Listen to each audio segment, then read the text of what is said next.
Good morning, everybody, and welcome to your session to Need to be Needed with Vic Ralfs. I'm going to hand over to Vic to run the session for you now, and I hope you enjoy it. Any comments you can make in the chat function, or you can raise your hand to ask a question. Thank you. Super, thanks Lorraine. Good morning everybody. It's really nice to be a part of this event. It was interesting back in March actually, because I started jewellery service the day that this original event was going to take place live in Manchester. So in a way I've got another chance through this situation to be able to connect with folks today. So I'm really glad to be able to do so. I'm Vic Ralfs and I'm Education Advisor to Portsmouth Down Syndrome Association. I'm also currently Outreach Lead for the Special School Service with Stepping Stones DS Group, which covers North Hampshire and parts of Surrey. This is actually my 20th year in the Down syndrome field. My background is secondary teaching, and I was with the National DSA, the National Down Syndrome Association, for a little under 10 years, and latterly as their training manager. The reason that I'm talking to you today is because one of the schools that I work with Portsmouth DSA is Baycroft Special School, and the head teacher, Marika Miles, is actually speaking alongside me at the moment in parallel. A lot of the work that we were doing was really interesting and exciting to her as a special school head. To tell you a little bit about the model and how I'm going to be coming to talk to you today about some very practical experience of supporting children and young people with Down syndrome is, in all of my time in the field, this model that actually Portsmouth DSA use in supporting schools and families is definitely the strongest. And the reason for that is because we have very strong ongoing relationships with schools. So myself and other colleagues in the Schools Advisory Service go termly to schools to observe children from reception into FE settings. We typically spend a whole day with a team observing kids across all the aspects of their day. And from senior leadership through to every colleague within that school, we form a relationship, and that's based around getting to know that child and young person really, really well.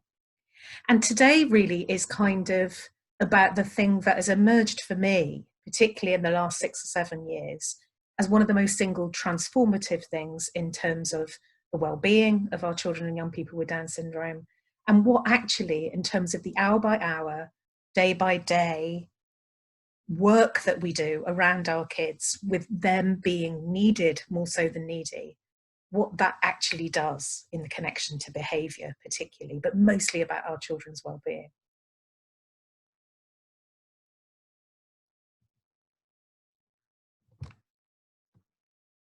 My slides are not moving on.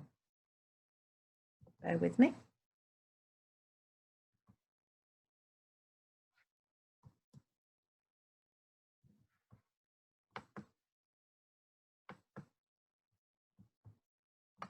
Just start it up again, folks. There we are. Because ultimately, when I look back over those 20 years, what actually putting a focus, and I speak as somebody who has had colleagues with Down syndrome, who has adult friends with Down syndrome, when I look at their life experience, and particularly their experience of school, whatever the setting, is that when increasingly that focus on the contribution to the community, the contribution to others, as well as themselves, what that can result in terms of opportunities for work, in terms of opportunities for relationships, in just general life success, it's just been transformative. And even when we're working with very little children with Down syndrome, when that future visioning is something that we may not be, connecting to, obviously, on a day-to-day basis with our practice, it's something to always bear in mind in terms of that journey of what we're trying to build this young person into their adult life expectation. And for me, it's the fundamental human need to feel the self-worth that comes, not just being able to do more and more for yourself, but critically for other people. And with our students with Down syndrome, that fundamental human need is no different, but it's often untapped. I think for me, it's about, and I think it's David Pintignac who coined the expression functional identity. It's about our children having an experience where they are not just the kids that are done for, that they become, in the way that we organize and facilitate for them, they become increasingly somebody that is needed. There are things that won't get done if they're not there, is the narrative I want our kids to be able to feel more and to see more in their daily experience. And what we know is that when this is prioritized, it makes a significant difference to social development and promoting positive behavior. Now, so much has changed in the 20 years that I've been in this field, but, I still see, typically when I'm certainly going along to a new school that I'm going to be working with the students, that from very early on, our children are supported intensely by adults who instinctively still feel that the best way to practice is to mostly spend their day seated by them. I think back into the early 90s when I was in secondary SEN, and we were then talking about invisible support and how we deploy TAs to be the most effective, and we still talk about that and we still think about that all the time, of course, in our practice, but we are still spending quite a lot of time as advisors saying, lose the chair, and here's how you can feel that you can pull back a little bit.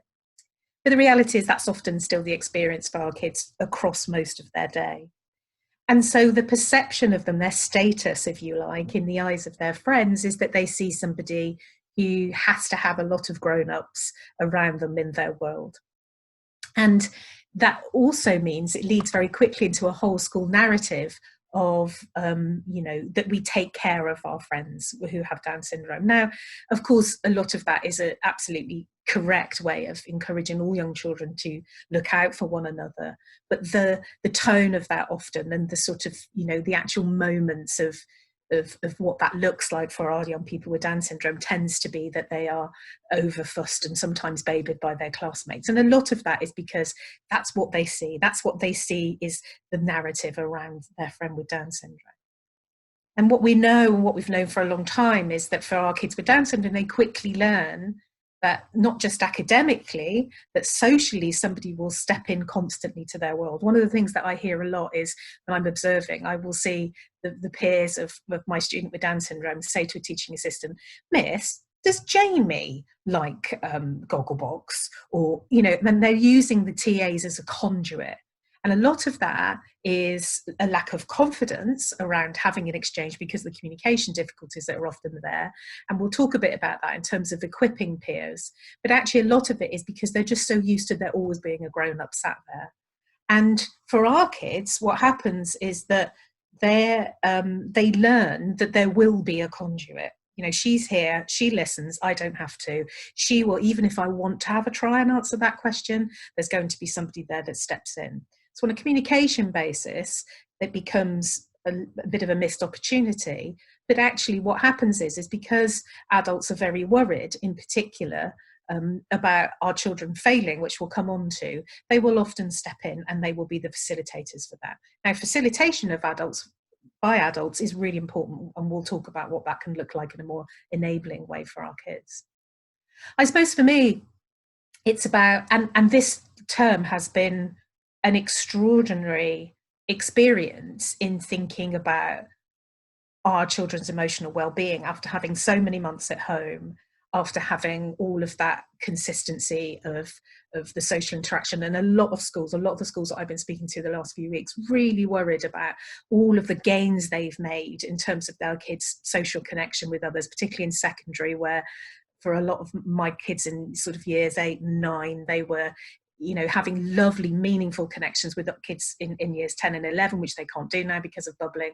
But all of that means that actually what's come up front and center is everybody's talking about how our kids are really feeling. What's their typical experience of connection? And actually in thinking about what their day-to-day life looks at the moment in terms of how they're connecting with peers, I'm finding, and this has been very much the case with special school colleagues that I support, we're talking about, well, how was that before? And how did it look like in terms of our students with Down syndrome having more reciprocal experiences?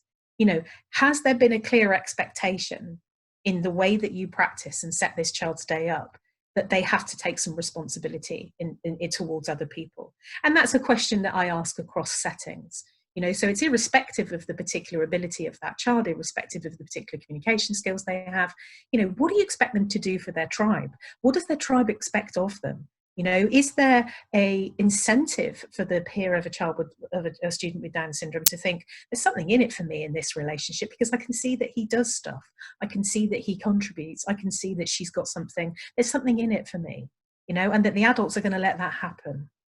So I'm always looking and asking, what does that actually look like and feel like to that student? Even with some of my children that have much more complex needs, how are we organising their day so that their individual experience is that they are contributing to the world?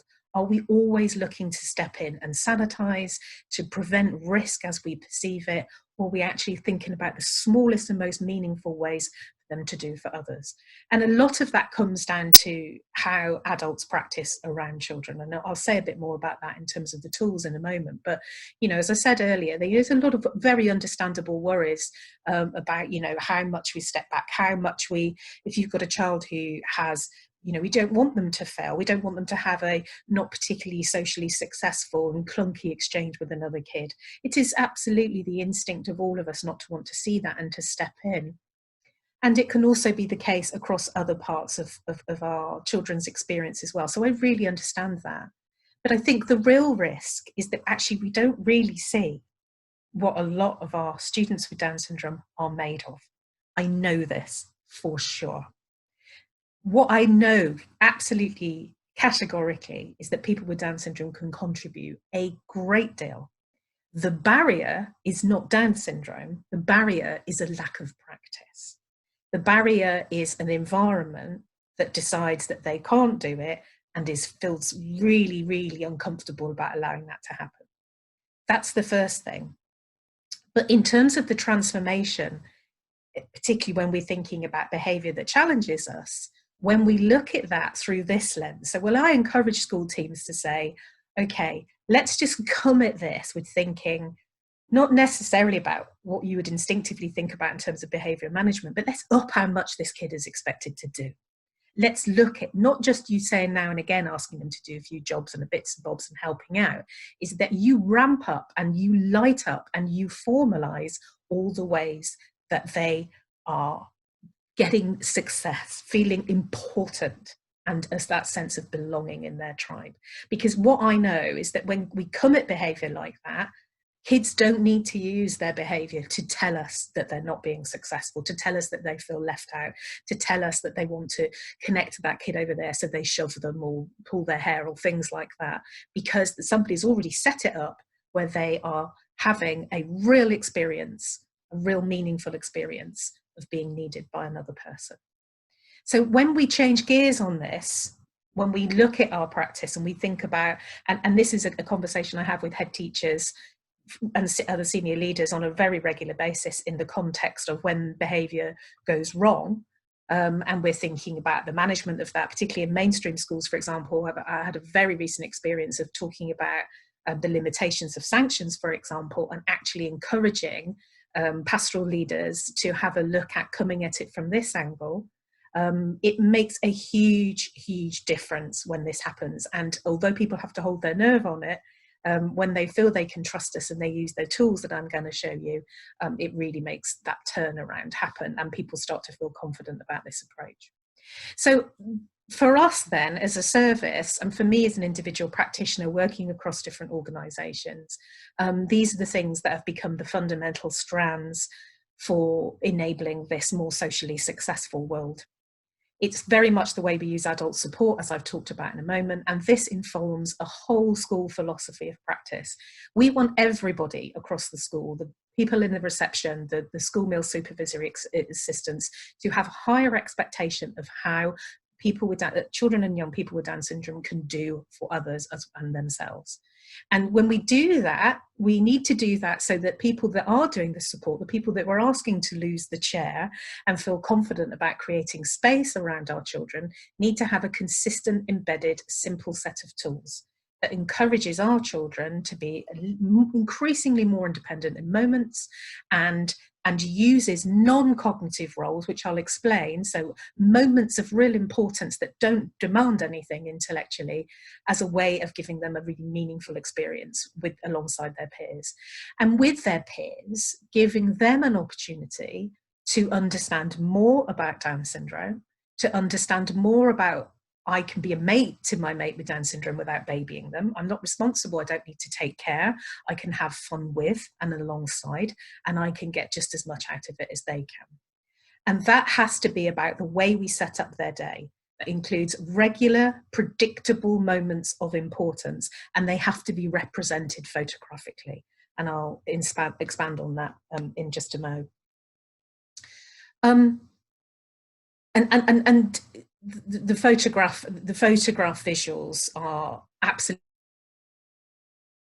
at that moment. So the way that we put then as well across all of this, the need to be needed at the core of communication with families, so that the expectation around that child is in every part of their world. And by that I mean, I talk very often to teams about what they're trying to do in terms of encouraging independence and building connections for their students with Down syndrome to their peers. And we're talking about, you know, the child doing more for themselves and so on. One of the limitations, of course, that they find is this sort of mismatch between what they are hoping to achieve and what the families, you know, fears are around their idea about risk. You know, what does this look like? Are you going to be not supporting my child in the same way? I don't think that he's ready to be able to do that. There's often a little bit of miscommunication around that. Not miscommunication so much, but, you know, that maybe people are not working quite in parallel and aligned in terms of their ideas around this. Again, what I have found, particularly in situations when we are in a very difficult situation with a student's placement in a setting where actually it's starting to break down because of behaviours, when we've collectively got agreement with families and schools about exactly what this is going to look like, and having the child's you know, functional identity really broken down and understood by everybody across their day at home and in school, then that consistency will make a really big difference in terms of the how we enable this for our kids. So before I show you those tools and some practical examples from our practice at Portsmouth DSA, I just wanted to sort of pause and, you know, for those of you who have a lot of experience of working with people with Down syndrome, may be familiar to you. There may be some colleagues that don't have much experience of working with our kids. But the reason why I pause and have some, you know, want to talk about through the strengths, the myriad of strengths that our kids have and the very navigable challenges, is that all of the tools that we have created, the expectations that we have for this kid to be more capable, to have more opportunity to do for others, comes from playing to the strengths of pretty much any child. With all our kids are very, very different, obviously, but the strengths that are almost universal can be completely and utterly used and enabled for our kids to take advantage of the kind of tools that we've got. We've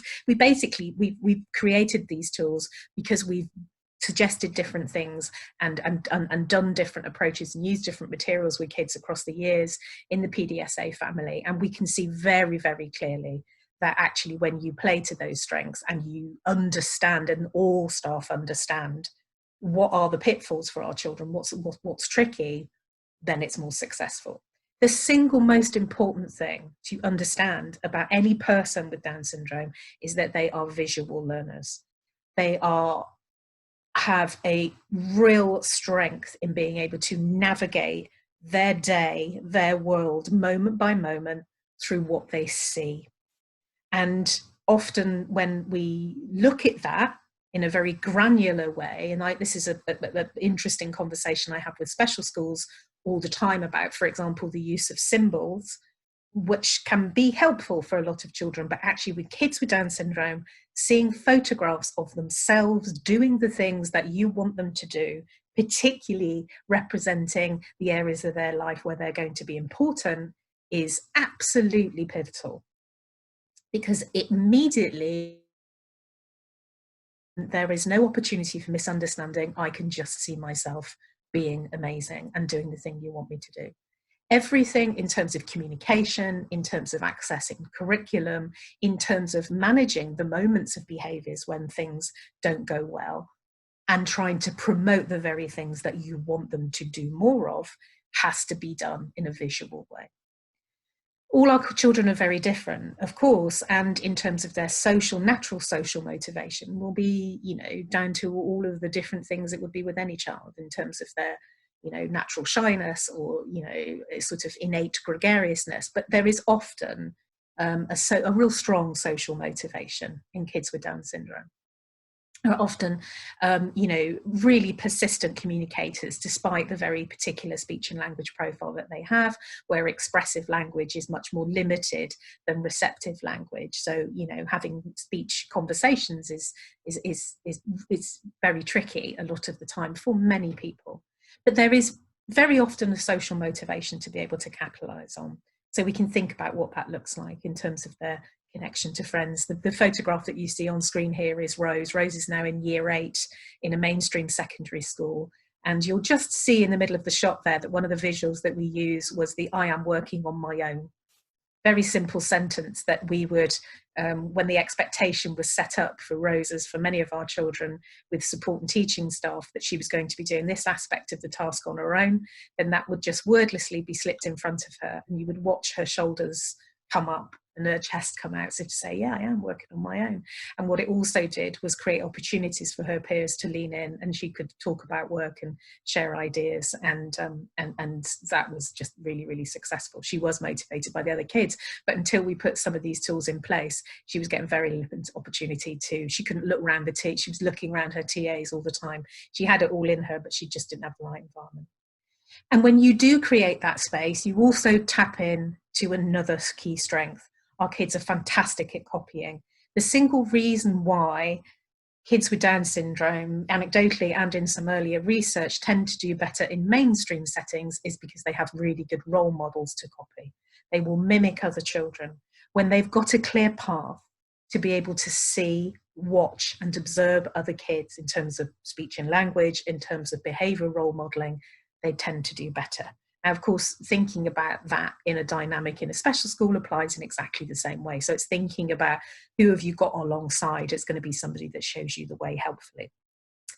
And within that, there is often a great sense of being able to acquire and use routine, as long as routine is represented visually. In a moment, we'll talk about how you slide the need to be needed into that so that it becomes something.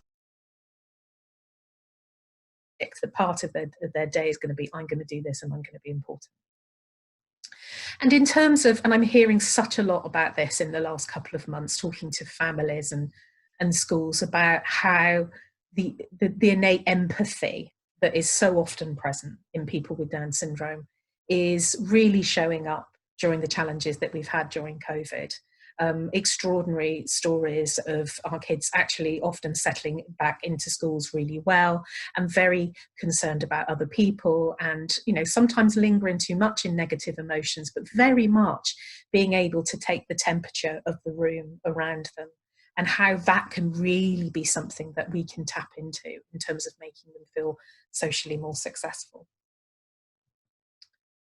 So thinking about adult support then, what can happen, and this is a picture of Jack. Jack's now transitioned to secondary, and I first started working with him when he was in year 3. We did such a lot of work with this school around what adult support needed to look like. Jack was having some behaviour difficulties, quite a lot of refusal and resistance to different members of staff.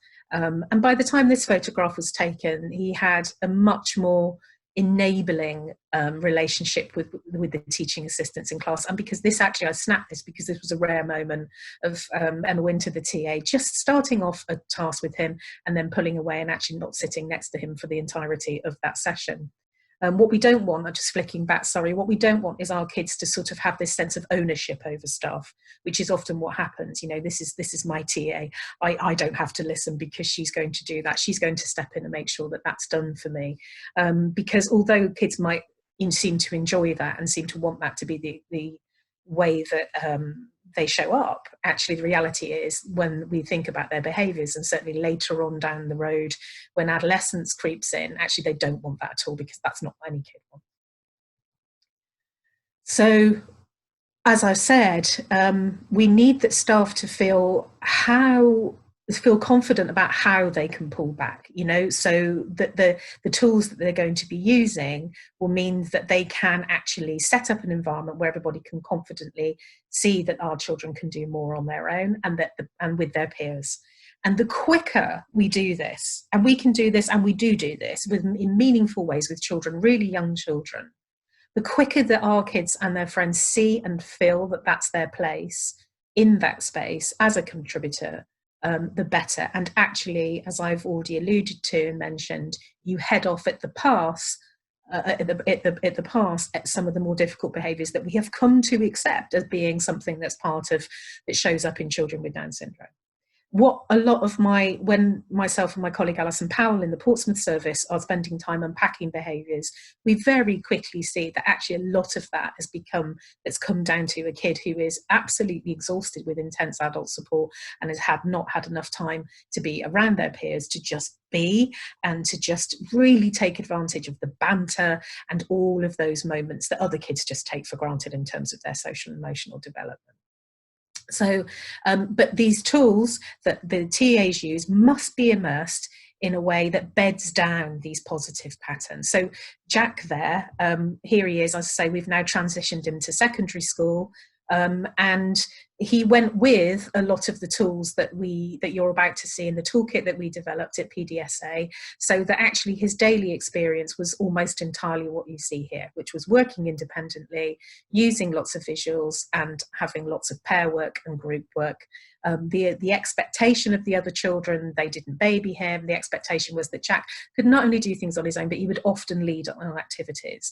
And he would do that through the non-cognitive tasks that I mentioned at the top, which I'll show you photographs of in just a moment. So that space and pace then is critical. So much, excuse me, so many of the behaviours that we often spend time unpacking in children with Down syndrome come about through sheer exhaustion. People talk a lot about how tired our children are, and they often do get tired through the sheer demand of the school day, particularly right now with all of its different rules and regs.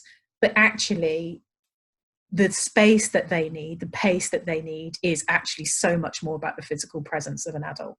So as I've mentioned earlier, when you truly immerse kids with their peers, you give them an opportunity to watch and to listen and to mimic, to not always appear to be the needy one, and to feel and look the same as much as possible.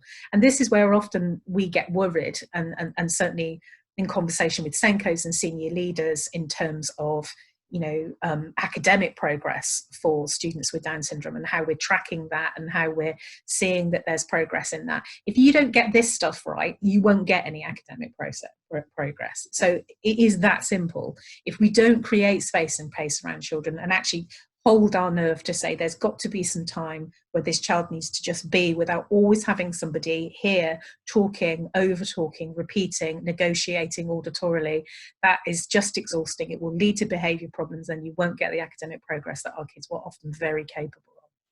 So we've got to allow space for all of those things to happen, and critically, as I've mentioned, for the peer group to step in. And when we do equip the peer group, I mean, with this school, and I've done the same now with the receiving secondary school, we do assemblies for the children to talk a bit about Down syndrome and to talk about what that looks like, in terms of really simple things like wait 10 seconds for your friend with Down syndrome to reply to you. Ask them to join in for your game. If you're not sure about some of the behaviours that you see in your friend with Down syndrome, then you can talk to adults about that. Really practical things. But actually, what I find when I do these and give the children a chance to ask questions is that they have innately noticed what their friend with Down syndrome is good at, but they can just see that they get that they're just not doing it very often, because their perception is that this child can't, because the grown-up's got to do so much. But actually, using some of the tools that I'm going to show you in a moment, you really up the status in the eyes of children. So Jack was leading on making the electrical components in this circuit activity. What he's then doing here, which I'll show you the pro formas that we use in a moment, is he's doing surveys. So he actively went around the class to survey what the other children were doing, and so they got very used to having, you know, completely reciprocal exchanges. You know, they didn't condescend to him. They would just say, yeah, I did this, or I used that, or I found this tricky, and he would write down those notes. So in PDSA, as I say, we develop this consistent set of tools that moves with a student through the day, and it sets up an expectation of practice around them. And that's not just the practice of the support staff, but also gives teaching staff and in turn Senkos and senior leaders a really clear picture of, when these approaches are used, increasingly how much children with Down syndrome, the particular student with Down syndrome, understands.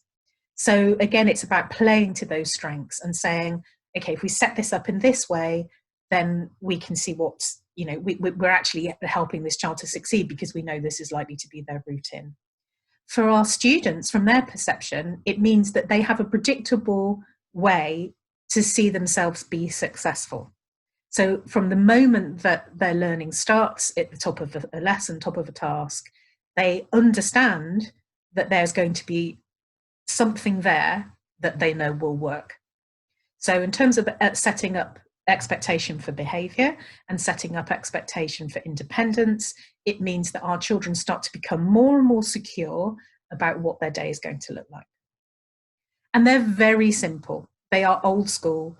They are a lot of stuff that you probably use in various different guises, and our schools adapt them in ways to suit them for their individual students, and we encourage that.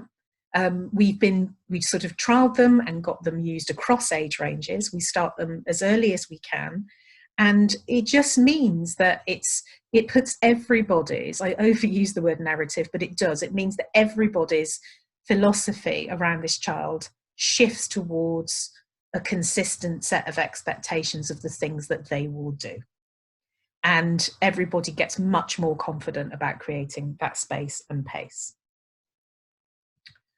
So, for example, we talk quite a lot about the opening moments, and this is where the need to be needed kicks off at the start of a day or the start of a lesson.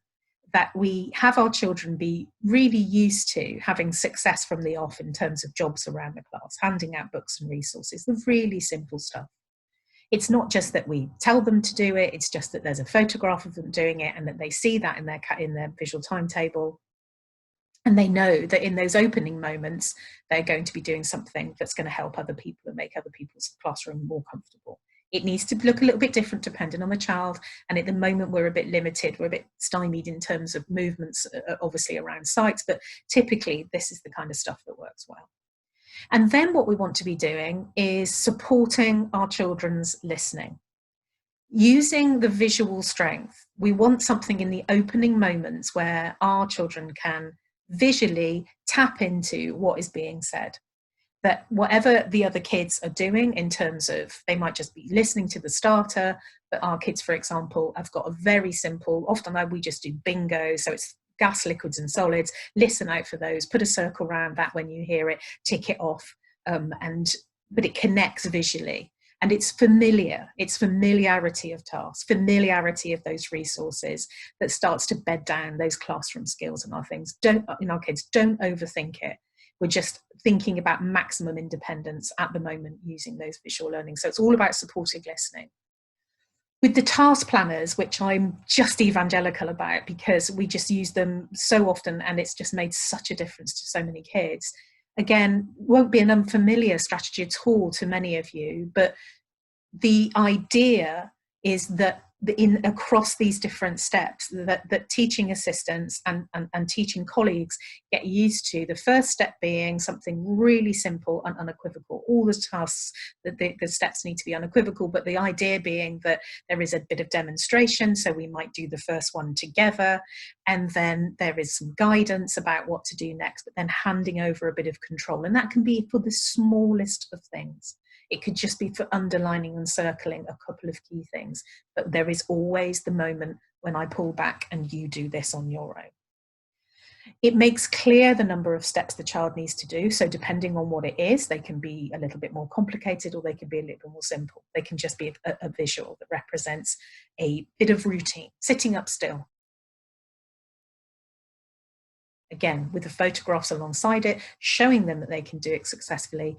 And then, crucially, setting up an expectation that when they arrive at a certain point, that they will ask for some help. Over the years of me observing probably hundreds of children now, I so often see that moment where our kids will start to just, the processing takes much longer. So, but it's just the taking in of all of the clues of the table and what the other kids are doing and checking in on the action of that. And I can see them, for example, so often move for the glue stick because they've worked out that that's where everybody else can think that they're looking, like all children do, at what others are doing, and that person's written a 4. I might select my 4 pneumicon, or I might write 4, wherever I am. And in that moment, whilst they're deliberating and processing, so often an adult steps in and does it, or talks, or breaks the moment of that process, which takes so much longer for our children. And what the task planners help is staff to feel much more comfortable about the idea that you can just let that time of being and processing happen more and more. And then our children get to direct the action a little bit. They can say, I look at this, I've done this now, I'm ready, now come and check.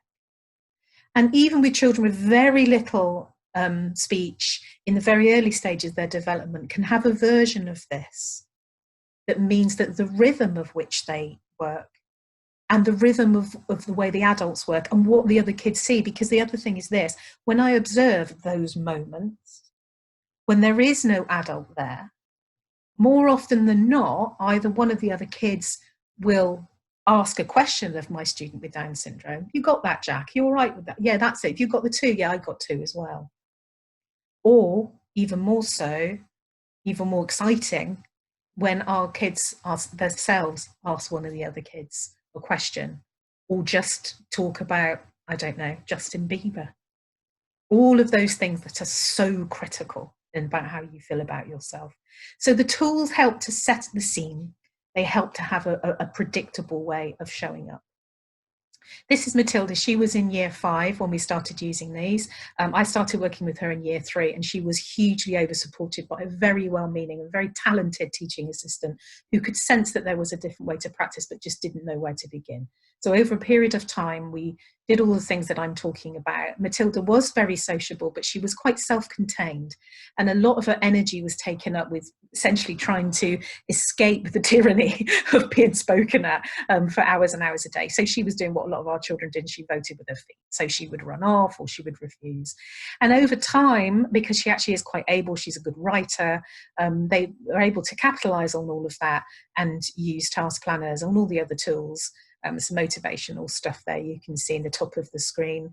And by the time she's now in year 9, by the time we transferred her to secondary, she was really solidly much more independent. So she was much more ready to take the leap into secondary because academically she was stronger, but also socially she was, because she felt so often on a daily basis the same as the other kids, because she was working at her own pace, but also it created space and expectation of the staff then that they would, you can't see it in this particular photograph, but then she had so many things that she had to do in terms of jobs and responsibilities that when we started to work with the receiving secondary team, they set up the same expectation. And within the first year, she was in school play, she was student, what's it called, custodian or something like that. She had, they hit the ground running with an expectation as Matilda as a contributor.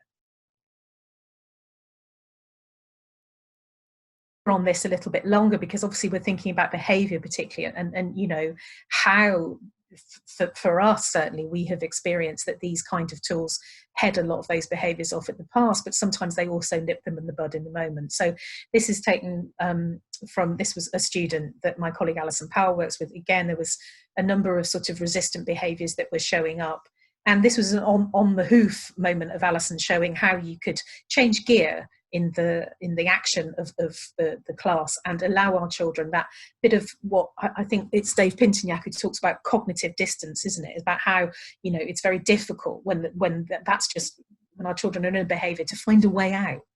And so often our instinct is to step in and try to talk them through that, negotiate through that. And actually what you need to do is do something as simple as this, so you need to show more and you need to say less. When we think about the non-cognitive roles then, and this particularly becomes the case as we go into secondary settings, but it begins at the beginning in terms of, you'll see in this visual timetable here, this was a year 4 chap, he's got his special job as they called it there. We actually made those more detailed as times went on, so that they were very specific about the responsibility that he had. And here on the left is Connor, and he's actually year 10 now, I think. He had responsibility for hole punching and other administrative things that were just peppered in his day. And this made a really big difference to him when he went up to secondary, because he went to a secondary school where he didn't know most of the peers that were going up with him. And so to initiate conversation and initiate moments of it, connection in class, was incredibly difficult for him. So actually, when Alison worked with them, she said, look, you know, let's just really dial up the amount of tasks that he's got to do, where there creates an opportunity for the other kids to say, oh, that's brilliant, oh, thank you. And that just feels so great. And we'll build on that, and they did. So here's another couple of ideas that we see. So this student here on the left is being the photographer. So with iPads and all the other fabby tech that we've got, we're able to really think really creatively about this kind of thing. So being a group photographer or task photographer is a totally non-cognitive but lovely social role from the beginning for many children. And actually, when we think about our kids towards, and for those of you who've got responsibility to thinking about accreditation and exam pathways, we have a number of children following the WJEC, the Welsh board, towards entry-level qualifications. And in terms of gathering evidence, this is absolutely accepted as evidence gathering. It's a huge part of terms of accessing the curriculum as content becomes more complicated. But critically, in terms of what we're thinking about today, it makes our kids feel needed. It is as simple as that. And it's such a lovely route in. We've also got a chap here who's timing an activity, so having a stopwatch. And you can just see how his peers looking at him and waiting for his, you know, his response on that. And again, this is just another example of the sort of things we encourage schools to do. But you must formalise it. Now, what I see is a lot of very hardworking, brilliant teams with lots of very talented people who will frequently say, yeah, no, we often send them for the register and do that kind of thing. But when we really nail it down, we look at how much of that is kind of done off the hoof, which you'll always need to be to some extent, because it depends what you're doing. And it's lovely to think that if something comes up, it occurs to a team to think, oh, you know, my student with Down syndrome could do this. And that's great. And that must continue. But we can think about how the predictable progress of the day feels to our children. So the use of photographs, as I've said all the way through here, is critical for this. In terms of having a bank of visuals that our kids need to be able to see at the top of a task, or in terms of the movement of their day, all of those moments that they know that they're going to be important and have that functional identity. Also, what you can do is get our children to use the visuals themselves as a way of initiating interaction. So one of the things that is hardest to do when you have Down syndrome is to initiate a conversation. And that's really difficult to do for most kids in terms of confidence until they're secure in their relationships and their setting. But for kids with Down syndrome, remains a sort of lifelong quest, really. And sometimes that's where behaviours used as a way of saying, notice me, notice me. And the visuals can help our children as a tool to be able to do that in a much more socially successful way. So they work over a number of different levels, really. I did some training with one of my special schools, that because my relationship started with them this term, I haven't actually met any of them yet, and they were all self-isolating at home, so it's a unique training situation. And we were talking about 3 students ranging in age from 6 to 15. And they were all talking about, and I was asking them to tell me about the timetables that they use and the cues in the classroom and so on. And they were saying that they all use symbols, you know, they all use widget. And and we were talking about this and photographs, and they were telling me very specific things that they think wouldn't work for their children and all of that. And it was all in the mix, and it was a really interesting conversation. And I had some feedback from them this morning saying that they've switched over to photographs. And for Henry, who's their youngest student, they used the photographs and is now a next board. And he immediately, because he normally says no to everything as a default, he immediately did the things they wanted him to do. And then he was saying next, and signing more. As if to say, come on, hook me up, give me some more jobs here. So, this is a fabulous special school with lots of very experienced people, but I do find it interesting how that switch from symbol to photographic visual cues, continues to be something that people, it's quite a revelation really, which is lovely. It's absolutely lovely. And part of the reason why, so thinking about those limitations that I talked about in terms of the learning profile of kids with Down syndrome, the single biggest strength to understand is the visual. The single biggest challenge to understand, the core of the learning disability in Down syndrome, is the impairment in the auditory working memory. So basically, learning through listening is really tricky for kids with Down syndrome. And the reason is because when they take in auditory information, their digit span, so the ability to hold on to pieces of information, which is about 7 or 8 in most of us, the sort of typical pre-SDD phone number, that's about 2 or 3 in people with Down syndrome. So what happens is they lose a lot of the language. The way that you might see this manifest often is that if you give a choice to many children with Down syndrome, sometimes you might say, do you want apple juice or orange juice? And they say orange juice. And if you were to change that and say, was that orange juice or apple juice? You might choose apple juice, because often what people will do is they will be holding on to the last thing that you said, either the first thing or your last thing that you said. So when we think about how that translates in terms of how we give verbal instructions, how we use language to negotiate through tricky times, to persuade, to cajole, holding and processing, competent at the multitask of a classroom, having to remember to see what everybody else is doing and then potentially get something down on paper is really, really tricky. So that remains core of the learning disability. So understanding that immediately enables us to use less language and use more visuals. So how do we use that in terms of lessons? And all of this plays to the giving our kids more and more experience of doing for themselves and feeling less needy.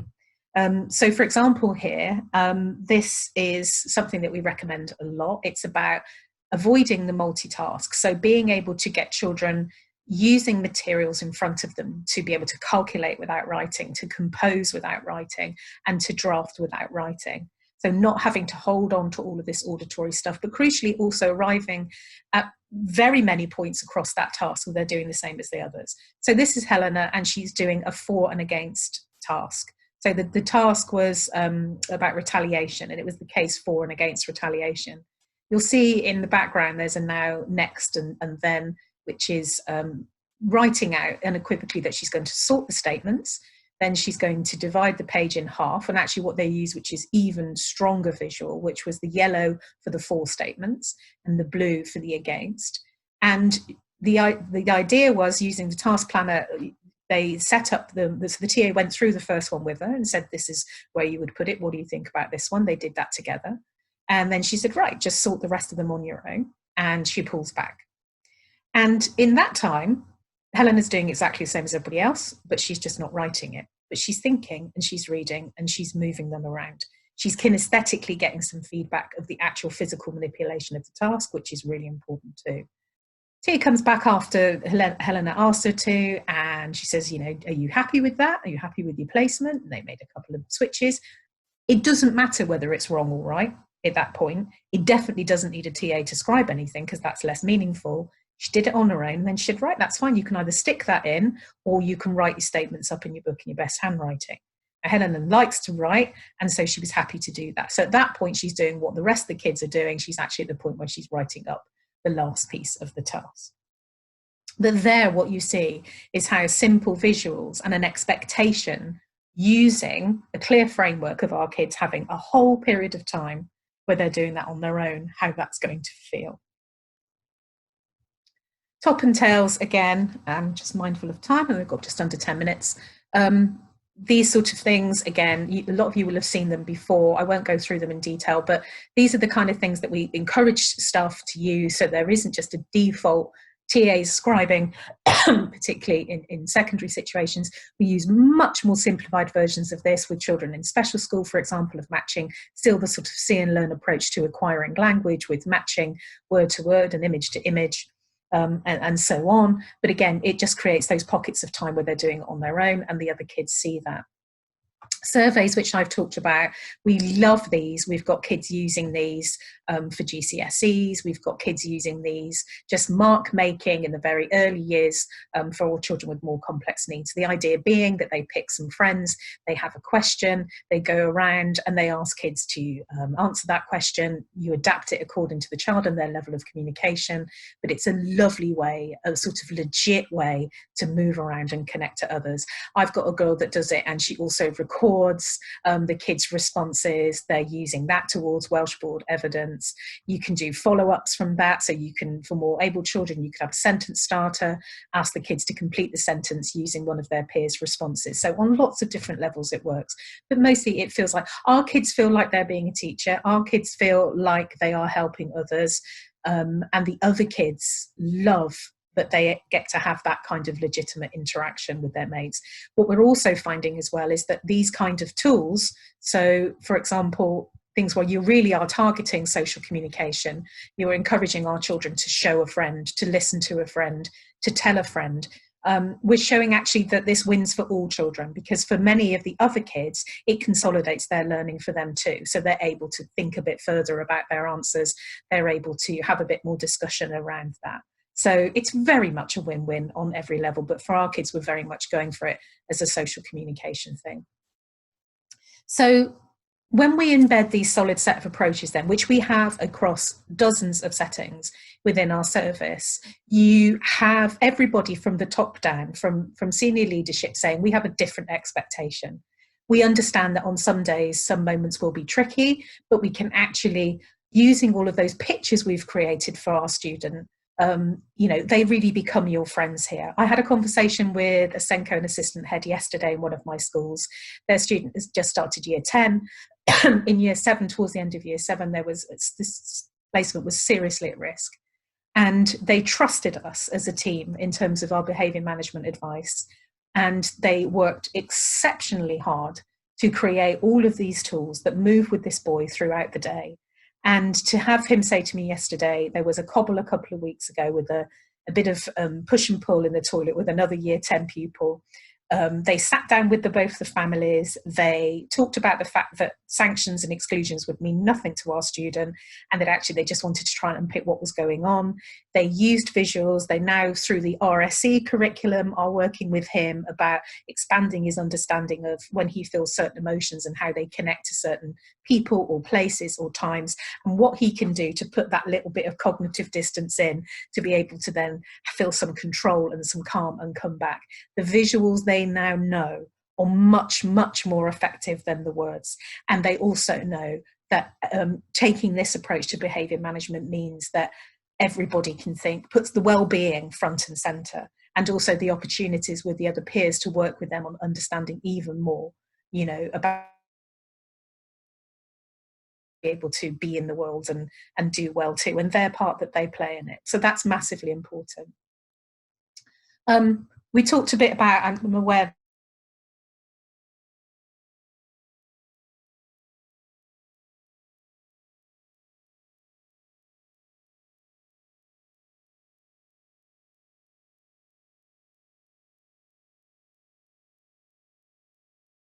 when we've done this, they are established for a little while. They become things that are very reciprocal. They transform into easy friendships, and eventually they outgrow their own need for existence. So we've had a lot of success for that.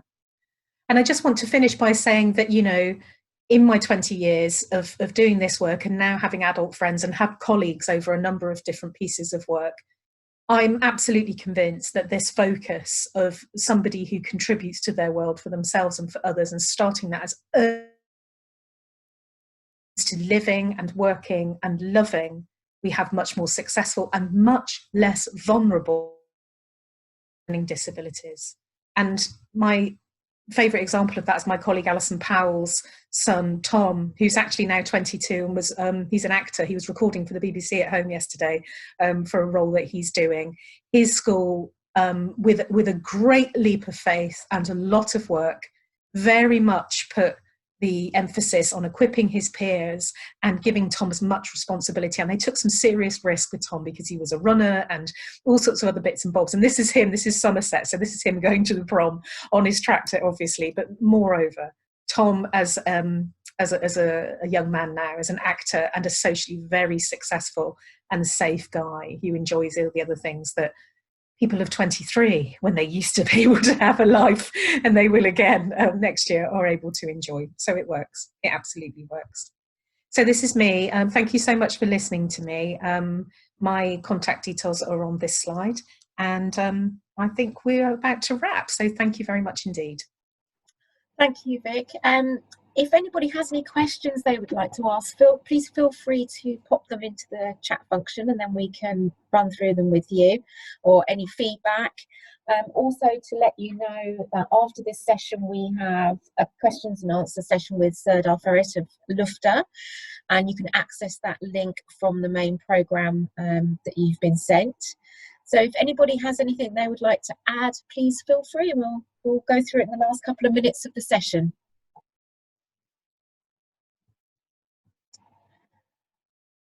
We've got some thank yous coming through, Vic, which is great. Oh, very nice. From Julie and from Liz.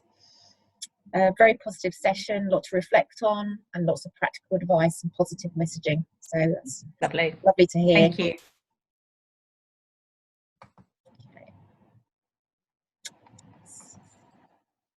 Oh, yes, I see it. Thank you. Yeah, there's my chat on. My chat was hiding for a minute there. Yeah, me too. Okay, well, if no one has anything they wish to add or ask, we'll bring the session to a close. You will, of course,